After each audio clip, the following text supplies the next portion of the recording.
अधिवेशनामध्ये आता 8 दिवस झाले जवळपास अधिवेशन सुरू होऊन.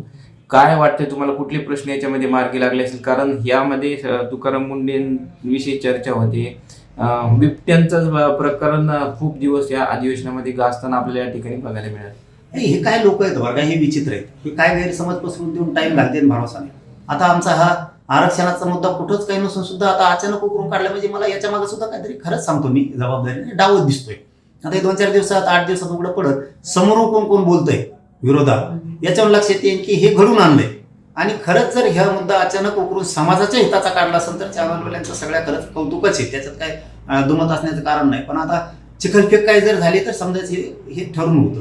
कारण हे असे कामं करतात, कुठं वाघ आणि कुठं बिबट्या आणि कुठं कबूतर आणि त्याच्यावर टाइम घाली काही काही आणते, चहा पाणी प्यानेवरच रुसत चहा कॉफ्याच नाही म्हणते. ते असं करून करून करून यांनी 8 दिवस होतं ते सगळं वायाला घातलं. एकाच प्रश्नावरती दिवस दिवस सभागृह चालवलं यांनी आणि त्याच्यातच सगळा पवित्र सभागृहाचा वेळ वायाला घातला यांनी बंजारा समाजाच्या आरक्षणाचा प्रश्न मार्गी काढायला पाहिजे होता.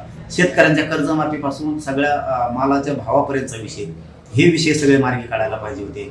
त्याच्यात आरक्षणाचा मराठ्यांचा विषय होता, 17 संस्थांचं गॅझेटेडचं राहिला ते घ्यायला पाहिजे होतं. ते धनगरांचं आहे. मला वाटतं आता ज्वलंत मुद्दा आहे तिथं की उपोषणाला भेटल्या हल्ली समाजाचे बांधव सुद्धा त्या नागपूरला, ते खूप मोठा समाज आहे राज्यात, त्यांच्या सुद्धा आरक्षणाचा प्रश्न मार्गी काढायला पाहिजे. हे जे सगळे प्रश्न होते आदिवासींचे प्रश्न तसेच राहिले, दलित मुस्लिमांचे तसेच राहिले आणि हे नुसते बोंबलत फिरले तिथं.